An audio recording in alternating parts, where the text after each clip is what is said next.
every city that's close by. Bitch ass hillbilly redneck fans. Auburn almost caught y'all slacking like dress pants. Michigan trash, they ain't got a damn chance. Only Wolverine I respect is X-Man. Noel Nation, welcome into another episode of the Renegade Roast / Rundown. We're doing things a little different this week. Little crazy stuff going on in everybody's lives. We moved the roast to today, but we're going to mix it in with a little bit of the regular show. We got Deshaun joining us, Tiny Hat CEO of the regular on the roast. Jen not able to make it, but she'll be back with us just as soon as she possibly can.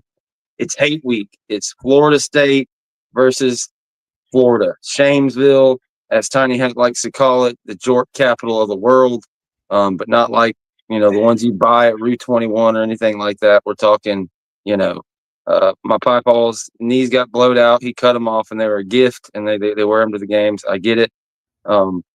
But look, right now, Billy Napier, they're kind of hot. He's like, 1 minute they love him, 1 minute they hate him. The next minute he's a savior. He's taking his recruiting class from like number 71 up into the top 20 here in like 2 weeks, basically solely on flipping Florida State kids to Florida's class. It's pretty ironic with this game coming up this week. It's kind of the theme of the thumbnail here. Florida State has one hell of a chance with just everything going away. All these kids jumping off ship, going down to Gainesville. They're pretty much like, that's their recruiting board, Tribe 25.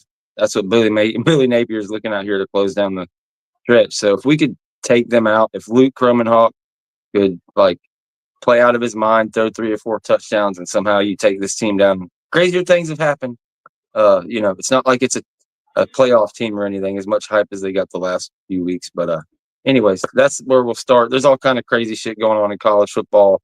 These SEC teams get to lose their third game and only drop a few spots. Meanwhile, the ACC team loses their first game or maybe their second game against a ranked team, and they drop 30 spots in the rankings. Notre Dame still holding on to that tough schedule they got, even though they lost to Northern Illinois. Anyways, Tiny Hat, how we doing? How we feeling? Everything considered. How do you want to open up the roast today? And then we'll let Sean jump on first with the comments.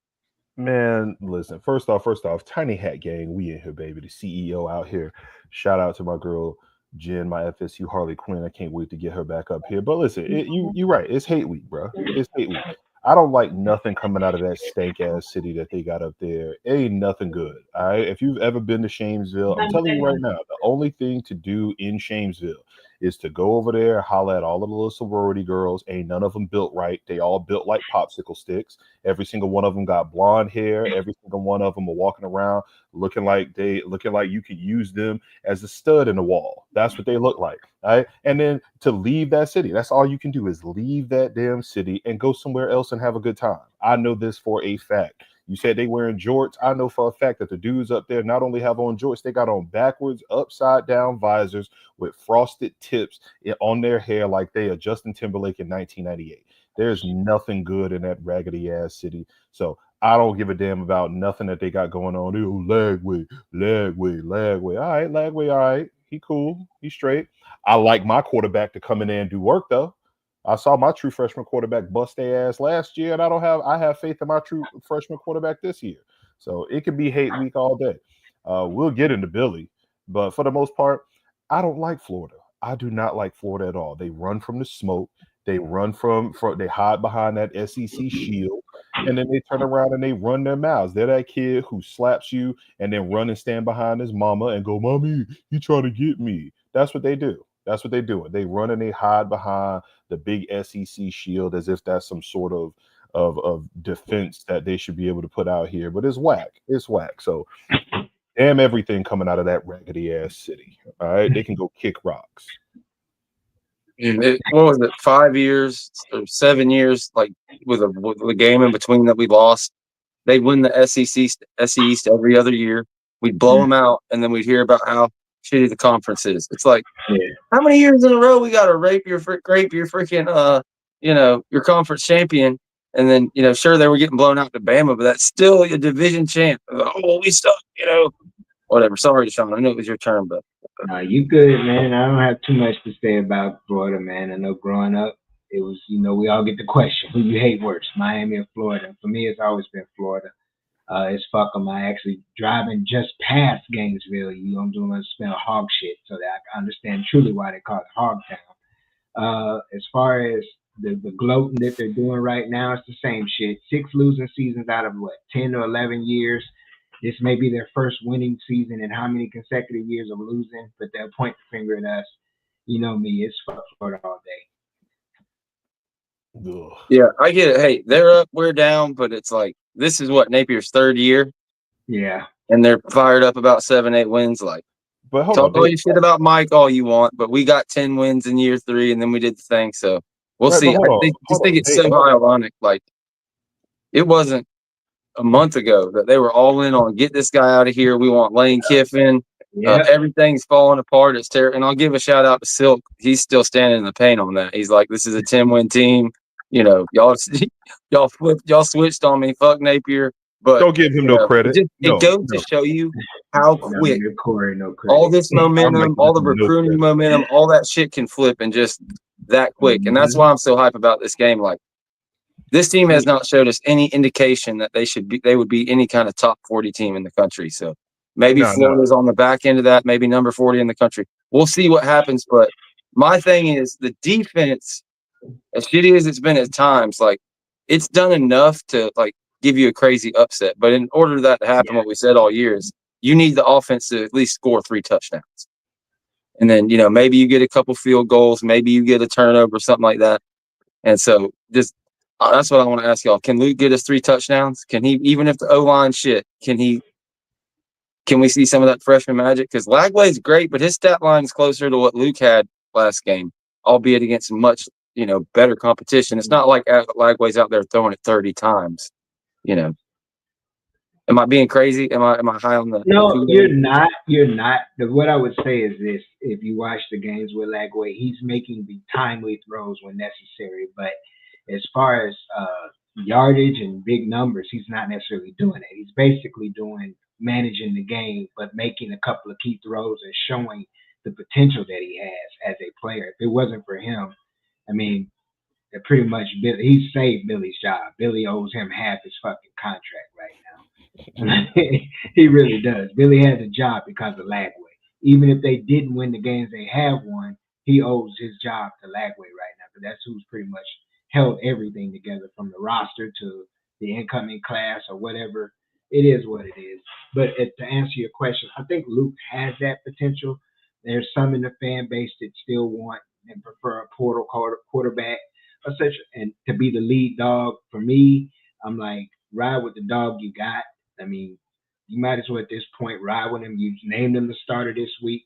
Going into next year, give every opportunity for that job to be won. But to me, you might as well ride with your dog. Everybody else does it. Ride with the dog that he's your high-ranked quarterback. You got to have a quarterback that you recruited out of high school be developed, and this is the perfect time to start doing it. Mm-hmm. Yeah, he could put a stamp on it. He could damn sure make a case for it this week. Go ahead, Tiny. Yeah. No, I agree. But the question was, can he get us 21 points? My question to that question is, who calling the plays? Yeah. Who calling the plays? I was trying to be optimistic. Hell no. I got your optimism. Listen, I think we can win this game. But my question is, who calling the plays? Yeah. Right, that's what I want to know. Because if it's gonna be the same motherfucker that's been calling the plays that we've seen all season long, we might get 9. Hell, we might even get 14. We might get 14. The question is, can the defense come out there and shut what they got going on the other side down? Because we good for anywhere from 3 to 17 points. That's what we know we gonna get that, right? 21. Yeah, I got you. Oh no, not with this old line and not with this play calling. Oh no, because our head coach, he got us looking wild Drake-ish out here right now. All right, and it's making my life hard because Billy Napier is walking. I don't know what you're talking. All I watched was fucking like 5 touchdown drives in a row. That first 10 weeks, I done blocked all that shit out. So what you're saying ain't competing. I just seen fucking 12 of 17, 250 yards, 3 touchdowns, whatever it is. That's what I'm going off like. Right. These motherfuckers, even with Mike calling the plays, hit them right in the hands. It didn't matter all year dropping that hope. Like at least against Charleston Southern, not in the first quarter, but it seemed like finally like they were like, we're just playing football. And he was throwing it and people were catching it. Like, can that carry over, even if it's just for the first half before they realize, oh shit, this is a D1 team? Like, can we get 2 or 3 touchdowns before they realize? Maybe, because they'll only give Toafili the ball consistently during the first drive. Can Toafili actually get down there and score a touchdown before they pull him out? I think he's going to have to score one for 50 out, but I don't know. It's only one game. We just need one. It feels like, Water Boy and, can't hold anything back now, Brett. Mike Norvell shows up at the press conference. He's hoarse as hell. I don't know if he's hollering at his recruiting staff or he's hollering at the players or, he's hollering at Mike Alford back and forth. But I don't know. I got a feeling. Maybe it's the meth wearing off. I don't know. Well, can it happen? Am I crazy? Listen, I'm not gonna say you crazy because I'm telling you, I'm picking us to win. I don't give a damn. I'll never pick us to lose to that raggedy ass team. But coming to Doak, baby. But you said, and I quote, against Charleston Southern ... end quote. And that right there shows you where we are as a program, and that right there shows you just how far we've fallen off of this ledge that we got here. This is ridiculous. We might as well be in the movie Cliffhanger. Anybody ever see that movie Cliffhanger? Yeah. The very beginning of that movie, we are Mike Norvell. It might as well be the girl that's hanging on. The very beginning of CJI and that shit. I'm telling you, and we just dropping all off the line. That's what's happening right here. This don't make no damn sense. Is Cliffhanger the worst movie ever made that everybody's seen? Oh no! Because listen, the first 5 minutes of that movie is goated. I don't give a damn. I'll put that first 5 minutes of that movie up against any other movie that's out. They spent all the budget on that scene. They're hanging off the side of the cliff with the ice pick. Fire, and everything after that is 2024 Florida State football. It was pure ass. That's what it was. All right, so it's abysmal, and I don't know if we're gonna be able to put up 21 points. But I tell you this right now, Billy got them boys over there playing. Like them boys are really going. And this is why I say you don't give Silk credit for nothing. Because he told me for like 8 straight weeks that I could have Billy Napier as my recruiting coordinator. I needed them to fire that man so I could hire him as my recruiting coordinator. He can go out here and go find me these players. He can go out here and just go and raid everybody else's kitchen instead of eating all our baby snacks. That motherfucker walked into our kitchen and he eating all our baby snacks and smoking all of our tree, sitting on our couch watching our TV right now. That's what he doing. That's what he doing. So I needed Billy to come on over and be my recruiting coordinator. He couldn't even pull no strings. He couldn't even pull no damn strings to get Billy up out the paint. He gonna go out here. Oh, he looked decent against Georgia, and then they turned around and beat. Who did they beat? They beat, what was it, LSU? Yeah, LSU. They out here winning games they shouldn't be winning. They out here looking decent against teams that they should be getting blew out by. And meanwhile, we over here bragging about a win against Charleston Southern. Man, come on, bro. Mike owe me a fade. I'm not letting this go. Mike owe me a fade. He got us looking wild Drake-ish out here. We was out here running our mouths all last year. We had the #1 album. All right, we had singles that was on the charts. We was in the top 10 with 3 different songs out here. We was Ashanti in 2006. We was out here with all the songs in the top 10, bro. And now where we at? We might as well be Ja Rule out here. Who the fuck gives a damn what Ja Rule thinks at a time like this? We might as well be Ja Rule out here. We had hit after hit after hit, and then here come old Billy Napier, aka 50 Cent now, because apparently he the baddest motherfucker on the block at this point, just ruining our career. Eminem when he got off on them pills bad, man. It's tough. Make no damn sense. That's what I'm glad I just Ray J, man. Right. We Ja Rule, Mike Norvell is Irv Gotti, and all of us getting our asses up out of the paint right now. We got all of these motherfuckers out here just cleaning us up real quick. We can't even come back with what we gonna do. We gonna clap back. That's what we finna do right now. Man, you better get our ass back over there. We better go back to what worked. Let's go back to singing our hooks, getting the girl to sing over there and acting hard on the song where we out here dancing all the time. That's what we need to do. I'm tired of this mess, man. If anything, that's maybe what gives me hope in this game. Like, don't get me like I'm not saying Randy Shannon is this or that as a coordinator, but like there is a little bit of hope of them coming up with a game plan this week to at least show UF something a little bit different. I don't know if Mike on the offense changes anything besides just starting the freshman. Maybe you wish, it could have happened earlier in the year.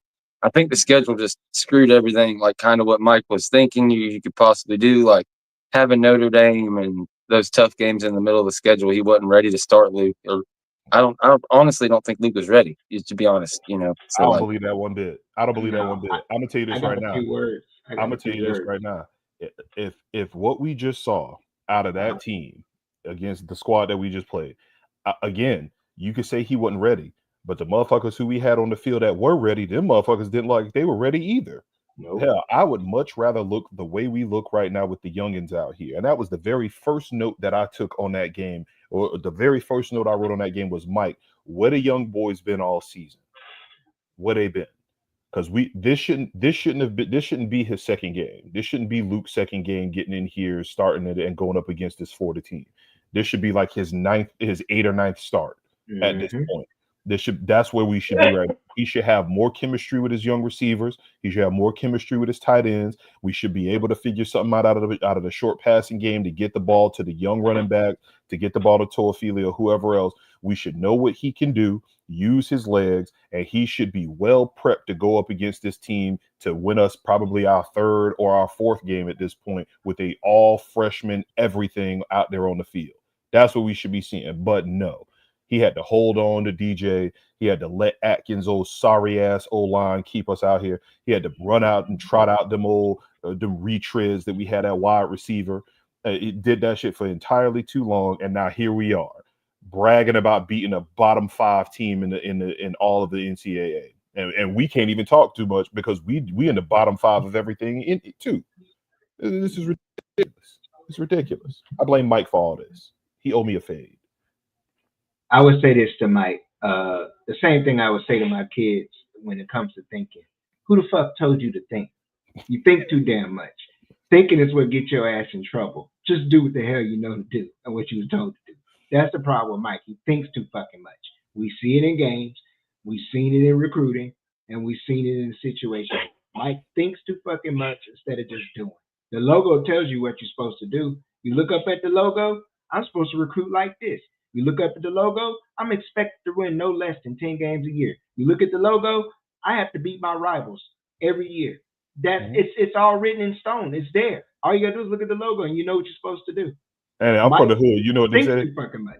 Right, you know what it is? No. You think you smarter than everybody. Go sit down somewhere. That's what it is. You think you better than everybody. Go sit your ass down somewhere.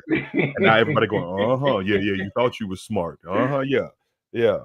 Go get his ass out of here, bro. I'm so mad about this mess. Miami fans in the chat trying to pretend like they get to claim number 3, since if you projected out the playoff, they'd be the 3 seed. No, dog, that ain't how it works. You number 6. Sit down with that shit, Galaxy King. You don't get to do that. Galaxy King, go.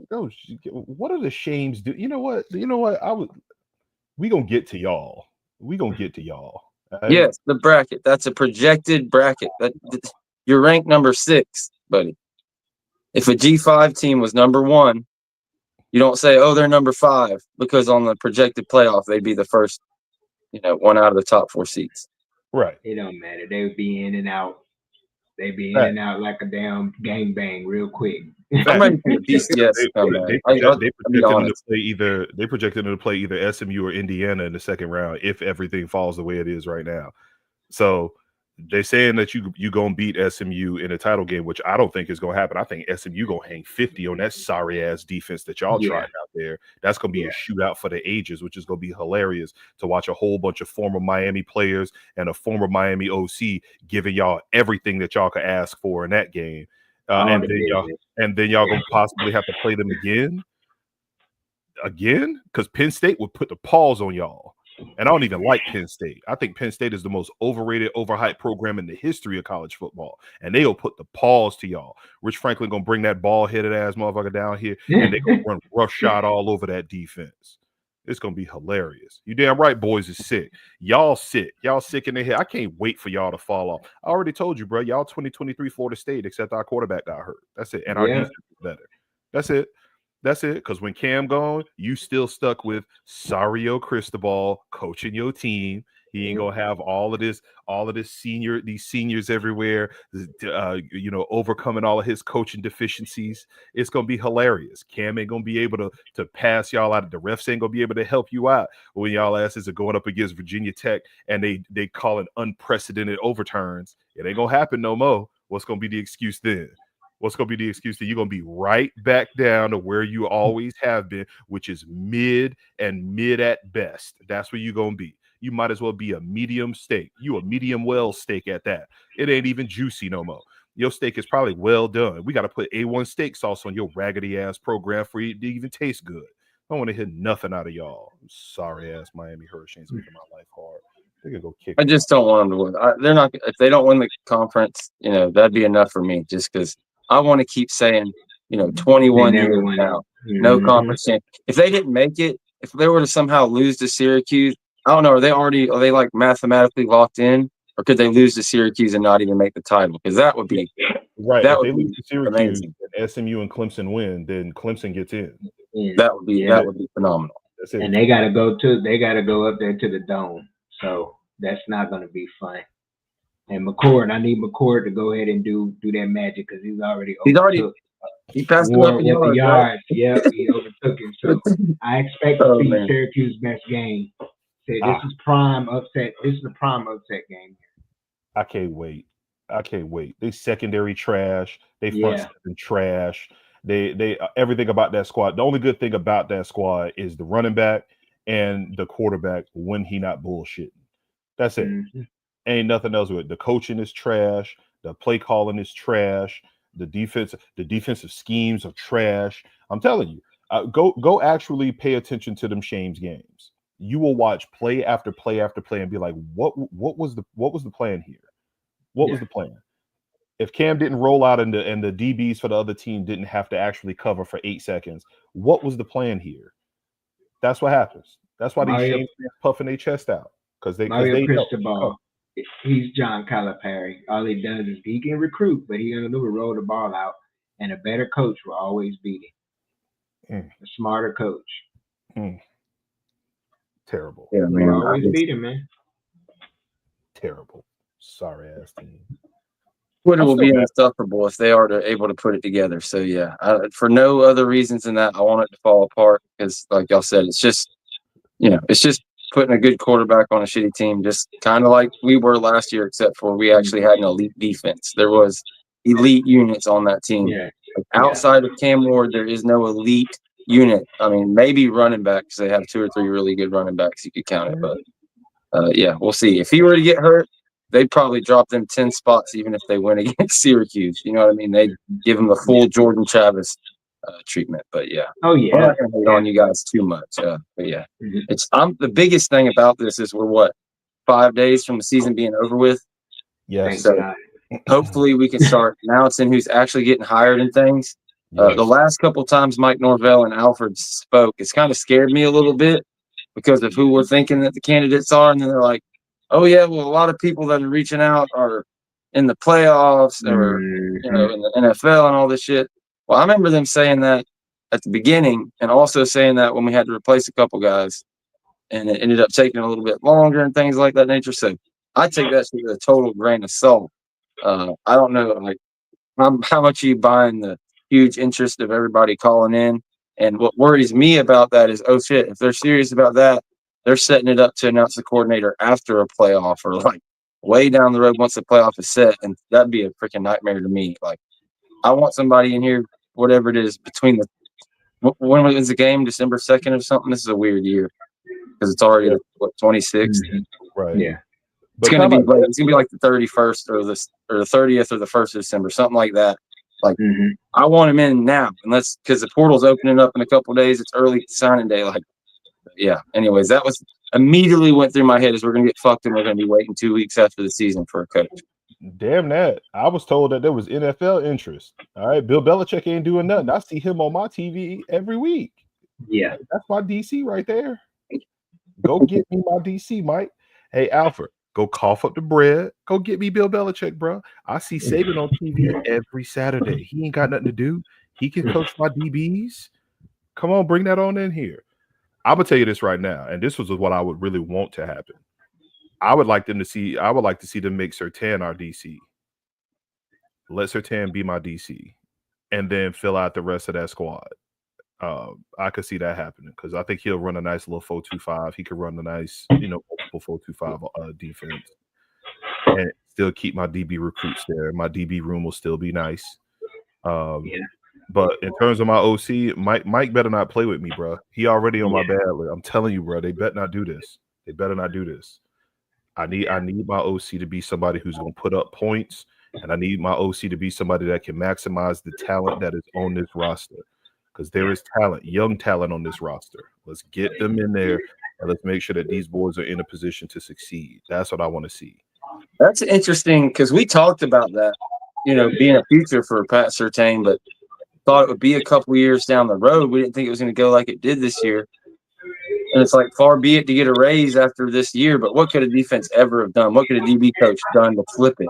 But like, you look at the guy we brought from Alabama, like he only had 1 year as a DB coach off of being an analyst, and we brought him in as a defensive coordinator and won a national title. So not the craziest thing. You almost wish, I guess Randy Shannon got the opportunity just because he was the co-DC when, what's his face left? I won't even say his name.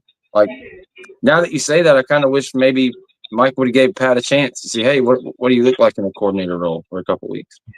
Right. It was put out as a scenario. I think James had put it out that why not make Surtain and then bring in Nicholson and make them both co-DCs. And he said Nicholson would take the damn job without having to get the OC.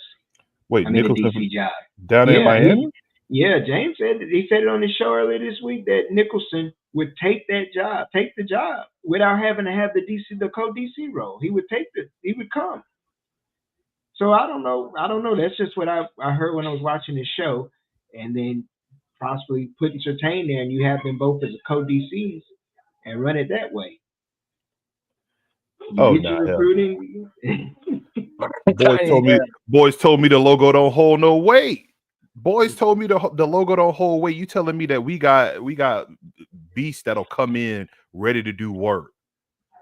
That's been word on the streets.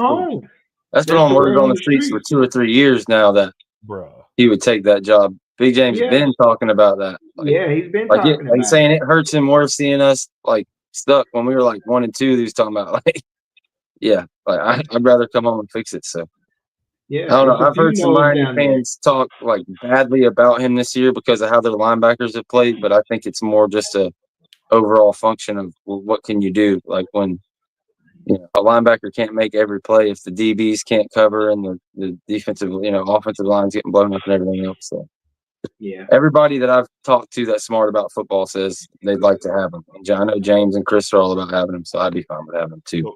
Wait, so let me ask you this: so are we officially putting Sims in as the linebackers coach? Because Randy got to go. I have the same questions as some have about Sims, and that's recruiting. We're already in that situation. Sims can develop, but I question the recruiting because of the track record at this point in recruiting. I would question it. And I have a question about that. I need somebody I know that you got to have somebody that can recruit and develop at that position. Yeah, that'd be the thing about having Nicholson here. Yeah. Florida State alumni, proven recruiting. Even if you had to give him the co-OC or not, or DC or not, regardless of what happens, we can get some better linebackers in here freaking immediately. Yeah. And then, people talked about bringing Crow as DB coach. So I don't know if that works with Pat as a DC to have, because it's kind of the same guy, but I don't know. You'd have 2 freaks like that, 2 NFL DBs on one staff. I think that what can't get lost in this is the focus on defensive line. Like you need 2 guys at defensive line that are going to be maybe your best guy on your staff. So we'll see how that if you got Pat Surtain as your DC, I'm not too worried about who you pick as a DB coach. Just needs to be a recruiting freak. And then if you want to have one guy that's technique on D-line from the NFL or something like that, that's fine. But bring me somebody. I don't care if they've coached up a first rounder in their life. They just get 5 stars in here. Let Odell stay and coach them up, whatever they like. You got to have the clay. If this guy gets fired in 2 years, he'll still have a 3rd-year 5-star that you can bring in somebody to coach up and have a chance. I think that's the issue. Papuchis, Odell, they've been coaching the shit out of these guys. But they ran out of play. But unfortunately, that's their job to procure that as well. Yeah, exactly. You can't separate the two things at all. I agree. You got to be able to do both, man. You can't be one or the other. You're going to develop. You got to be able to recruit at that position. You can't be the DN or D-line coach and not be able to do both. And that's where we find ourselves at right now. We've been able to get players out of the portal, but once that well is dried up or you missed on targets, the high school kids that you have, you've not been able to raise their level of play. Or maybe it was scheme. Because you got ends on that line like Hester, Boots. You know, they're still waiting their turn, but do they actually fit? Did they actually fit Fuller's scheme? You know, they didn't recruit the right guys. It's like they recruited linebackers for a 3-4. Exactly. They want to run a 4-2-5. Yep, exactly. That's why I personally said that I want a guy in here that's going to run multiple fronts, where you can allow those kind of players to flourish. I think they're just in a bad situation, you know. You could have heard Tiny Hat laughing at me because I was like, Pat Payne, the only time he makes a play is when he's standing up off the line in a random gap like a linebacker, or, you know, he's the guy they read on the zone read and they just don't touch him and he can just go run to the ball. That's every one of his tackles for loss every year. If you don't believe me, go look at it on film. Every tackle for loss he has, nobody touches him.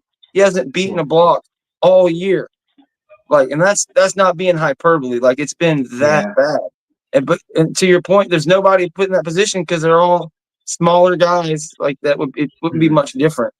Like, Newsy is a breath of fresh air. Like, but that's just a guy. You need 6 of those guys in your rotation that you can stick up there. But we've talked about it all year. It's just they somehow they thought that this thing was just going to keep rolling from Johnson to Verse to Peyton, and how that was ever thought. I can't believe it was really thought. I don't know if they thought MJ Jr. was farther along than he is, like, because I still see a future for him possibly. I think he'll keep getting better every year he plays football. But yeah, the Pat Peyton one, and the fact he held you hostage and all that shit supposedly. Yeah. Man, I think they'll fix that. I think all that shit's going to get turned around, and we'll see what happens. I'm not trying to get too positive, but yeah, man, we should have knew Pat Peyton was fraud when he came out here looking like Waka Flocka. All right, you can't trust somebody looking like Waka Flocka to be a stud pass rusher. All right, that's why all he did was get stood up, and he out here singing "No Hands" like he would. What Roscoe Dash said. All right, that's what he out here. That's what he do. He ain't no hands. Yeah, that's how he's doing that. I fell on my chair doing that shit the other night. Sit his ass on wheels. This is him all year. Waka Flocka. He still got the young. He still got the young locks. All right? That's the thing about Peyton that I ask guys is it really mentality? Because when you look at it, you said, like you said, George, you said we went from Johnson to Verse, and you got Peyton. There's one of these is not like the other. And that what we heard last year. Mentality-wise, Peyton is just not there. And I said it on the timeline. I'm like, his body is basically, you got to question, what was his effort in the offseason? Because he's walking around looking like me. You know, you got a dad body. And you look at him, and like, what did he do to perfect or work on his craft? That's one of the biggest things. And then you look on where Papuchis made the comments about having basically sit down and talking with him. You know, his prospects for the NFL isn't necessarily there. So is he out the door or is he coming back? And if he's coming back, is it a new mentality, or do you need to get that out of your locker room? Because there were a lot of offseason rumors and a lot of questions. You know, we can say it's rumors about him holding up, you know, with no gun, holding hostage, holding the roster hostage with holding out and all of this shit. Man, I don't want to deal with that this year. We shouldn't have to. Get him out of here. That boy robbed us with a damn Snickers bar. Ain't that a bitch? Walk right up, Pooh Shiesty on, give it up with a whole candy bar in his hand. It don't make no damn sense. I said it, and I'll say it again. Pat Peyton is, I mean, how many sacks did he have last season? And were those sacks that came to him because the quarterback was running from the actual studs on the other side? Because the one stat that I kept hearing about Pat Peyton was, oh, he's got 11 batted balls. 11 batted balls. What batted balls tells me, as a former defensive tackle or defensive lineman, is you did not get pressure, so you jumped and put your hands in the air when the quarterback threw the ball towards your direction. That's what that tells me. You weren't close enough to get him, so you got stood up and then you jumped and put your hands in the air. That's what bad at balls tells me, right? Yeah. So I don't like what I seen out of that at all. And I'm with you on that, Deshaun. I really want to see what's going to happen with this defensive line group. We know 6 ain't gonna be on our squad no more. 5 might not be on the squad no more. Is he aged out? Is he done? No, but I think he probably will test the NFL waters. 5. Okay. So I he think can go ahead and get that 5th yeah. round draft 6 grade. actually could come back, I believe. But Yeah, he can go ahead and get his 5th or 6th round draft grade. 6 can go ahead and get his marshmallows filed down so that they don't throw in the front of his face. I just want to see what it's going to look like. But somebody in the chat asked, "What about Odell?" The only thing I've heard is Odell got a job as long as he wanted.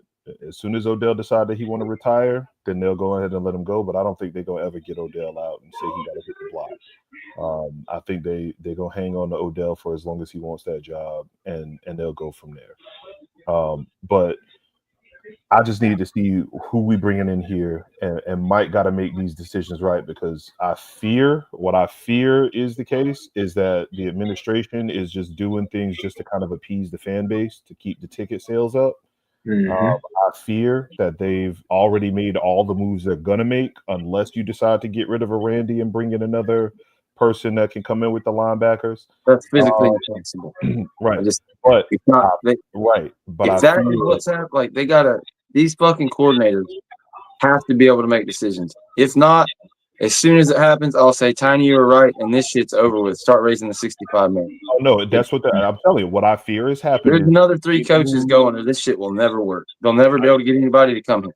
Right. Let me put my conspiracy theory tiny hat on right now. Let me go I ahead. I got a question for you once you get it off, right. Tiny. Here's what conspiracy theory tiny hat is saying.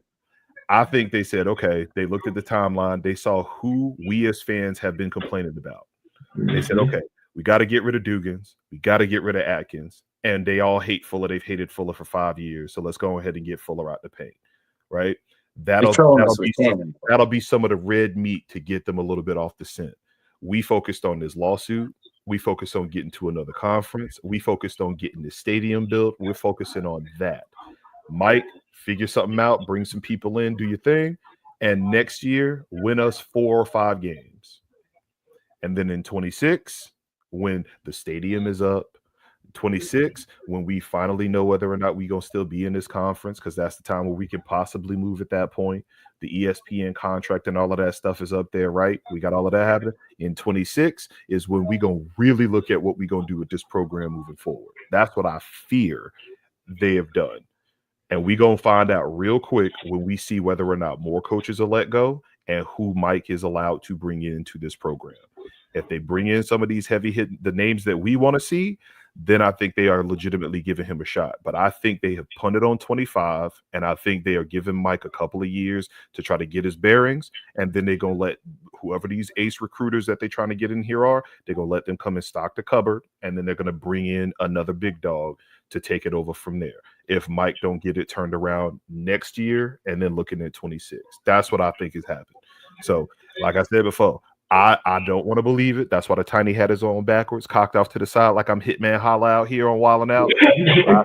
I legitimately think that that's what they did. And as an FSU fan, if that's what they did, then that tells me that we are wholly unserious about big boy football.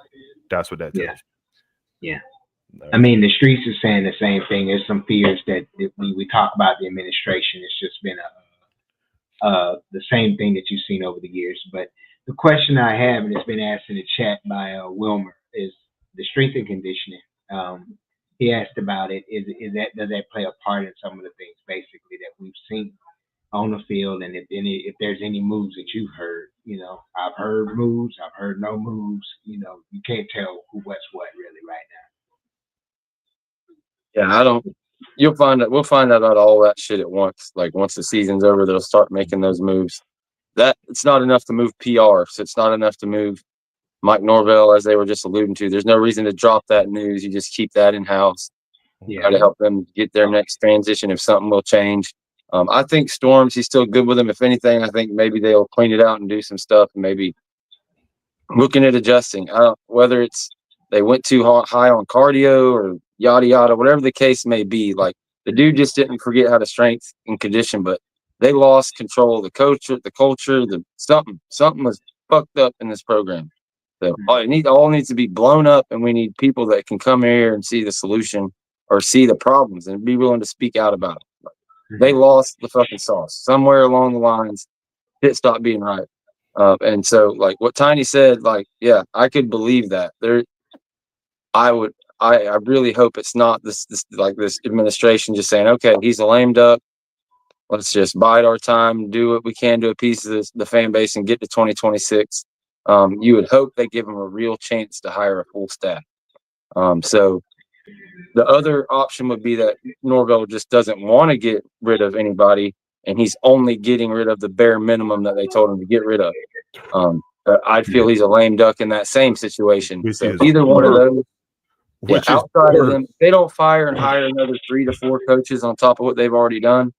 I'll just go ahead and say now, I think that's a bad sign for Mike Norvell's future. Yeah. Boy, what? Let me find out that Mike don't want to make changes. That's worse. That's worse, especially if you see the product that's being put on the field and the recruiting is this bad. Ain't no way. Well, you said that Odell's just going to stay. Like, when do you grow a fucking pair of nuts and say, I'm a grown man, I don't give a fuck if you went to this school, get him the fuck out the door? Like, I love Odell. I would never say that to him in a million years. But this is being pragmatic. This is your fucking job on the line. This is your legacy. Exactly. You just fired your fucking buddy, your best buddy. You just fired him. Like, I know who Odell is. He's been here for 30-something years. But maybe you look at the administration and say, well, Jimbo failed and Willie failed. I'm going to fail with the same fucking guy that's failed with the last 3 coaching staffs. I agree with you, George. I agree with you. And I think that is a problem. That's what we're talking about with the administration. They keep forcing every coach's hand with certain coaches. That's just like the fan base. They want Crow to build the brotherhood. But God damn it, we got Odell and Dugans, a part of the brotherhood, dope boys that we're sitting here want out the fucking door. Let's wake up. Wake up and stop. Perform the job. If they're not performing, fuck that. You should be, if you played on that field and you bled and you sweat on that field and you know you're no longer performing to your task, you should willingly say, it's time for me to gracefully bow out. Bow out. My time is up. Someone else needs to come in and can move with these young kids today. These YNs today, what is being said in the streets, they're not listening and they're not clicking with these coaching staff. Odell's one of the names. Randy is one of the names. Even Mike's name has been thrown out. Facts. So you got to get guys in there that can relate to them. And Odell can't. These kids don't give a fuck about going fishing. They don't. They got their own grandfathers and uncles to do that shit. And I agree with everything you said, George. They're worried about 2 things. I should have every right to say, I do not want him. I don't care how long he's been here. I want someone younger. I want someone that's with this age now. Well, and there's literally a spot on the staff. Literally a spot on the staff that he could be coaching and not worrying about recruiting. It's not an analyst anymore. It's practically an associate coach. He could be where Ernie Sims is right now for the D line. You could immediately put somebody in there. So here's again, that might be a move they make. This is just talking about what people have heard and what the thinking is. Like, again, I love Odell. He's coached up so many guys. He did the job right up until he didn't. Like, so, I don't know how to do it. It's just shitty when you've got a guy that played for you and you want to be nice to him, but it's everybody else gets fired around you. 3 different complete staffs get blown up and you survive. Like, fuck that. Like, there's got to be some gracefulness to bow out or do something. Like, tell him, give me a fucking let me run the defense, but he doesn't want to do that. So it's like, it's almost a problem. It's almost complacency on him. It's like rubbing off on the players on the team. It's like, you're telling me not to be complacent, but it sure seems like some complacency going on here. So I'm sorry. Somebody probably put that and go off on me going on a rant on Odell. Like, no, he's done an amazing job for 30, 40 years, but who else has been on a coaching staff anywhere that long through multiple head coaches over and over again? Like, it's just, it's time to try something different. When's the last time we had the fucking Indominant 2 even a Reuben Bain type guy out of high school. We've only had him out of the portal, and eventually that shit catches up to you. Yo, Yeah. who was the last one? Was it Marvin Wilson was a big Marvin recruit. Wilson? He didn't pan out, to that Yeah. level, but I The think last Marvin big Wilson was the name. last. So then before that was who was it? Jernigan? Yeah, Jernigan. We had Eddie the defensive Goldman. end. Yeah, The defensive Jernigan, end. Eddie Goldman, and Mario Edwards Jr. were the last Yeah. big names before I mean, Wilson. that was 10 years. That's 10 years ago. Yeah. That's Mhm. 10, 12 years ago at this point, man. And I think that was like Brad Long more than, fucking Odell or whoever we had, Sal Sinceri, that was getting those Yeah, I guys. think it's Sal. Sal was the DN coach at the time. Phew. Man, hold on. Brian Fisher, no nation keep fooling yourself into thinking this game will be close at all. You act like Florida is some world beating ass squad, bruh. Y'all are trash. Y'all trash. We're going to find out Saturday just how I don't shitty the wanna hear SEC none of is, this. Fucking Oh, Oklahoma has one win in the SEC FSU all ain't- year, and then they go down there and whoop all-powerful Alabama. So now they got 2 Right. wins, baby. Oklahoma's Right. good, just like He out fucking Vanderbilt. I hear Yeah. running his mouth. Man, go lay on top of your Heather Dinich looking female and get your ass out of my chat. Bro. Sit down somewhere, bro. I bet she built like somebody grandma anyway. Go sit down somewhere, bro. What if Miami did play this Florida week 1? Maybe they just lose. the fucking SEC sucks. Every year no. you see the same shit. They Oh, lose no, an out of conference game they shouldn't lose, and then they get beat up in the SEC and move up in the rankings.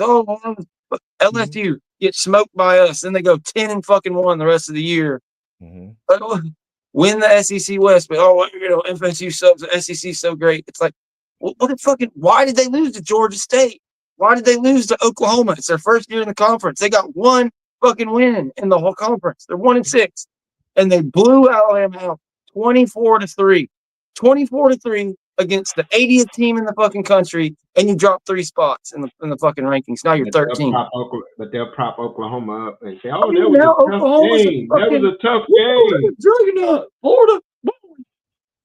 Right. At least I was right about Ole Miss. I've been trying to tell you they were frauds all fucking year.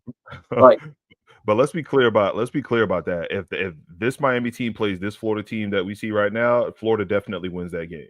Yeah, I don't think it's because again, I said it when we watched the game that Miami did play against them. When Lagway got in the game in that fourth quarter, he was actually moving the ball on that defense.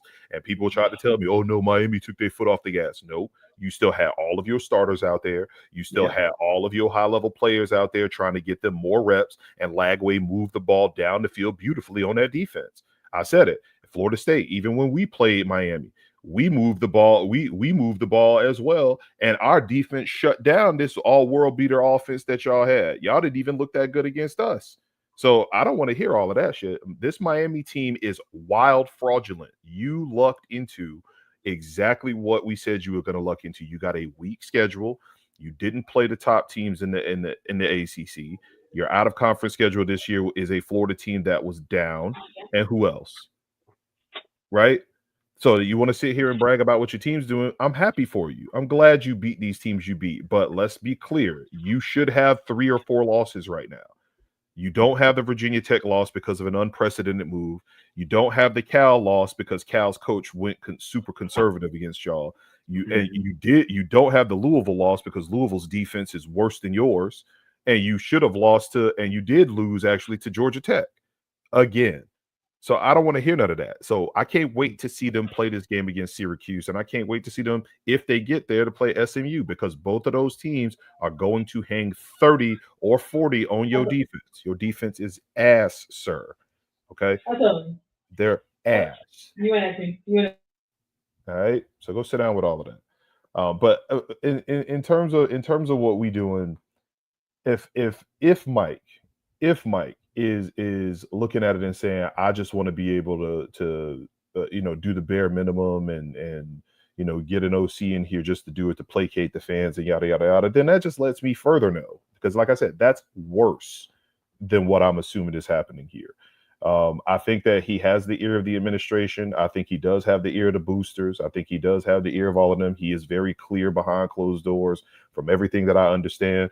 He's very clear with them on what he thinks is going to happen. And this year, he was just categorically wrong. He was completely wrong. That's why he looked sick on the sideline, because he thought this team was going to be a lot better than it was.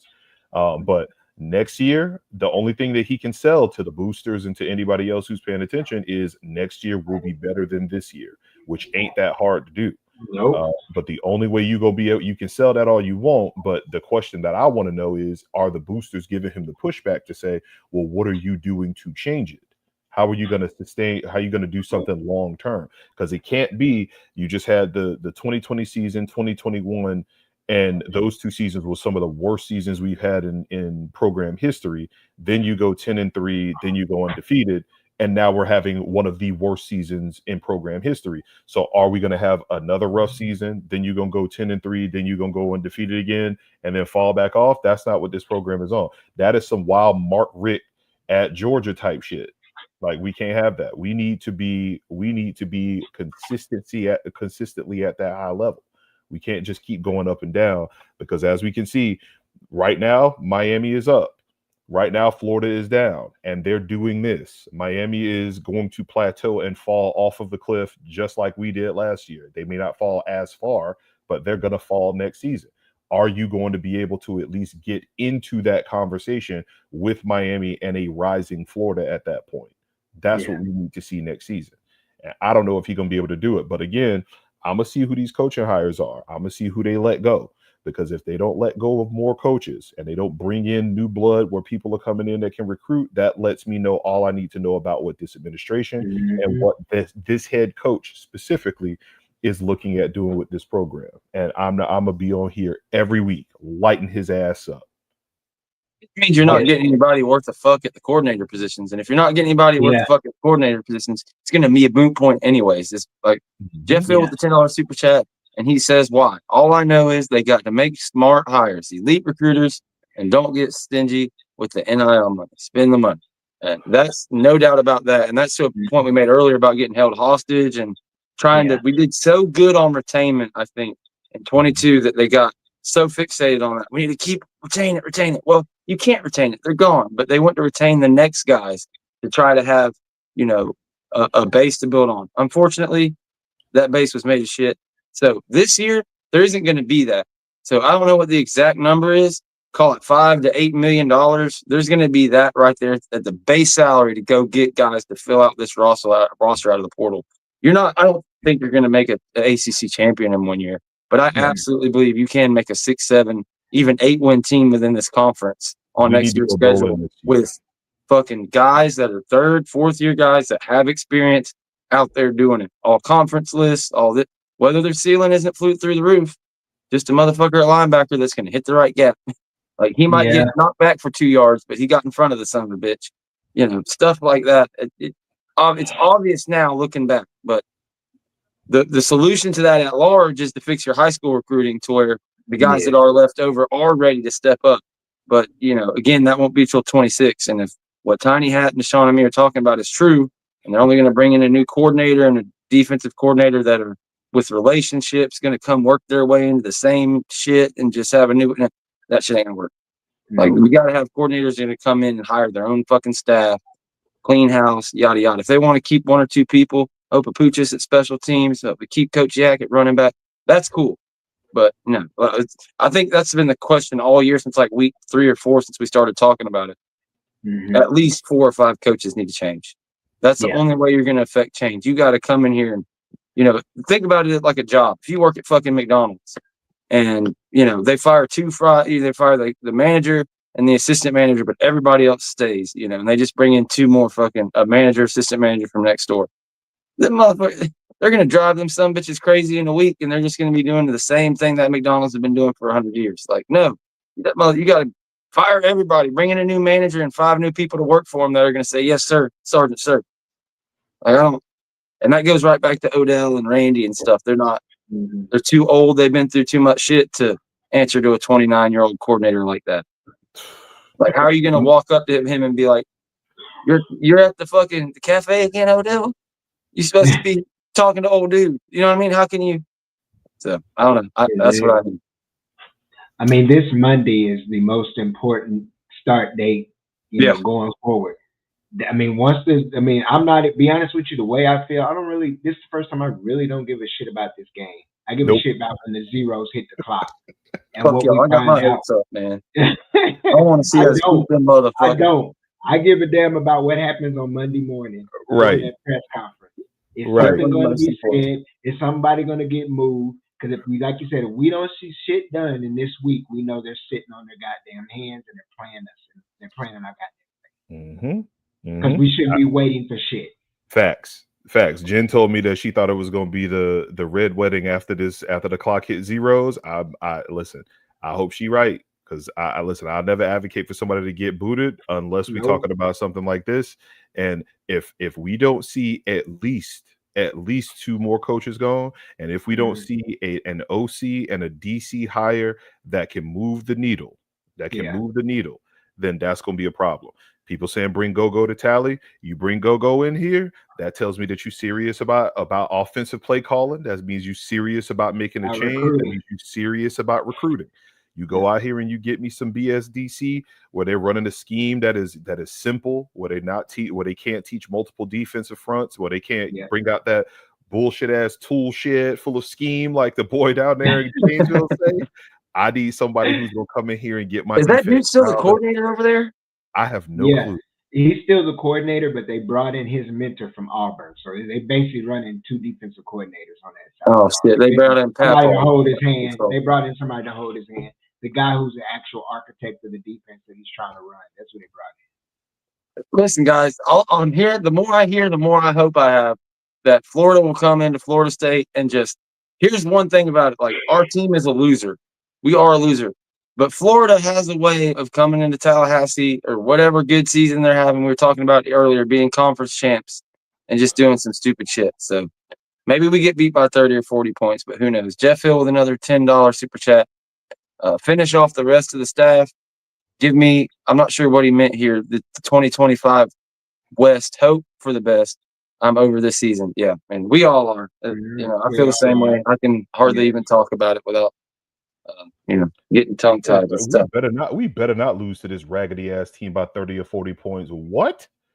I don't see any other option besides you upset them or you fucking lose by 30 or 40, because it's going to be when does the team quit? If they keep it close the whole time, you've got a legit chance to beat them. That's why I'm asking if I think they can score. But if you can't score, 2 or 3 touchdowns, if you can't slow them down, make them have to at some point respect you and, do this and do that. No, it's going to be bad. Sorry ass Gator fans thought it's great to be a Gator. Lizards. Go sit your ass down somewhere. We're going to make Gator bites out of your tail. Like, get your ass out of here. Your logo Snaggletooth. That's how I know your whole squad, right? Your logo is Snaggletooth. 3 teeth in the front of his mouth.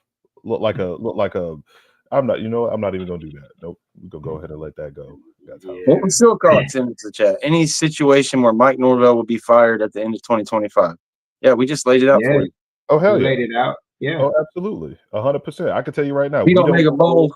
Yeah, we don't go bowling next year. You can say you can hit Mike with the Chris Brown hands. Deuces. Yeah. Not the one on Rihanna. Not the one he put on Rihanna. You damn right. He's gonna get hit with the deuce. We don't go bowling next year. Oh, absolutely. Absolutely. Mike is officially on the hot seat. There's no doubt about it. Before the season, it was y'all are crazy. 2-10. Yeah. Hopefully 3-9. We gonna see. On the hot seat. But if he could pull that shit off, like it would be the craziest shit to ever happen in the rivalry, I think. Like, you literally see half of FSU's class flip to Napier after everybody wanted him gone from Kiffin. They hated him. Then he beats Kiffin. Everybody's like, oh, and then, their quarterback is, they got the freshman quarterback. He's the best in the country. Our guy finally gets a start. If Luke were to go out there and just fucking go off and be like, 6 of 10 with 4 touchdowns or something, fucking got a pick 6 in the game. Like, crazier shit has happened. Like, Oklahoma just beat Bama. Like, who fucking thought that 1-9 fucking, or 1-6 in the conference? They actually have 1, 2, or 3 other games. But who thought they were going to beat Alabama? Who thought Vanderbilt 2 weeks after they lost to Georgia State was going to beat Bama? Like, crazier shit has happened. I think if the team will actually fucking try, be in it, try like the whole game. That's the thing. Like, we haven't seen them make it past 3 quarters since Georgia Tech. But like, if I was a Georgia Tech fan, I'd be fired up to go play this Florida team. Like, I think I have a chance. So why can't Florida State have a chance? I know that's the shittiest argument ever made for a Florida State team, but there could be a miracle for Hate Week, guys. That's all I'm saying. Fucking send your prayers. I said the other day, voodoo, whatever your thing is, do it. Voodoo. Yeah. But you get a pass for it, George, because it's pretty much the way the season is gone. We all pretty much everything's on the table now. So shit. He ain't getting no pass. No, hell no. George told me that hell no. George told me that we was going 11-1 or undefeated this season. George told me that we would go win the ACC going 11-1 or 12-0 this season. We should have, man. He didn't see a loss on the schedule. He had me out here lying like a brother with Beijing in his head. I'm lying about this hairline. I was out here selling out hard, listening to George tell me that we was going undefeated. He ain't getting no damn passes. The FSU beat was the fucking, never mind. I don't want to get into politics, but one side won and lost on both sides. Fucking, whatever. It was a vicious circle. It was an echo chamber, whatever you want to call it. We believe what our leaders told us. They ran on a platform of fucking staying the same. And no, we got some change like a motherfucker, and it was not good change. It is what it is. See, like this is what I be talking about right here. Charles King talking about the most important game in your program history coming up. Boy, if you don't go sit your ass down, go sit at your kid's table. I'm gonna bring you some chicken tenders and some fries. Go sit over there. This is what I'm talking about. Jeff Hill says this is a rivalry. Anything can happen. It's at home. Gators ain't no juggernaut. You tell them. Yeah, right. The most important game in program history. Really? We played in multiple national championship games. The hell are you talking about? Certainly not the most important. It's the most important game of this week for us. That's for sure. Maybe the most important game of this particular season. Like, there's no game that you can win this year that would do more for you in recruiting and narratives and shit, just because it would totally crash Florida's momentum. And it'd be the ultimate irony to be like, all right, Byron Lewis, Tramel Jones, fuck you. They're probably going to be at the game, whether in their section or our section. That would be the funniest shit ever. Probably not going to happen, but anyway. Anything else? It would actually put them in position to be a 500 team going into a bowl to once again have another losing season if they lose the bowl game. So it would be the perfect situation to still put them in a position to have another 7 losing seasons in the last 12 years. Yeah, I would take it. I don't know. It's rolling shit uphill with the way we've seen play calling and things, but I'm not gonna say it's not possible. We don't have a history of playing spoiler. Like, it's not that's not a historical thing from FSU, but Mike Norvell did do it with a shitty team in 2020. Yeah. Kind of did it with a shitty team in 2021 against Miami, even though that was another shitty team. Yeah. UNC, Miami, Florida next. We haven't had it this year at all. We have not had that. I guess Cal could kind of be that, but no. It would be nice for a third win there. I've got phone calls coming in. All right, guys. I think we've reached the end of the road, but Tiny Hat, anything you want to get off your chest before we get out of here? Let the people know. Yeah. Last thing I want to talk about. I want to give a shout out to 3 things that made me laugh over the weekend and annoyed the hell out of me. Number one, shout out to whoever thought it was a great idea for the Notre Dame Fighting Irish to go out there wearing them Confederate uniforms. This is no longer the Civil War. Them grays that y'all had on with that gold writing on it, it was wild Robert E. Lee-ish, bro. I'm gonna need y'all to go back to your dressing department, whatever y'all got going on, your fashion design team. Go to the beauty department as if this were the Devil Wears Prada out here. Go get you some Chanel boots or something and get your asses back out there in your regular ass uniforms, because I swore that the Union Army was coming in there to play y'all the way that y'all was in their dress. Get it together. Same goes for LSU. LSU went out there with them gold jerseys on. They look like when you play any of them college football games and they give you all of the different alternates and then your little brother play the game and he mix and match some shit. They had on a mixed match uniform for that game that they played last weekend, and it was terrible. So I'm giving my what the hell were you thinking award for this weekend to Notre Dame and to LSU for going out there wearing them raggedy ass uniforms. Y'all got to be better. All right. And then of course, third, the big news that ain't nobody talking about, but we gonna talk about it here. I saw that the University of Texas starting quarterback is out. Yeah. So if history serves me correct and precedent is what matters, Texas, I'm sorry, bro. You can win the SEC all you want, but your team not gonna make it to the playoff because your starting quarterback is hurt, baby.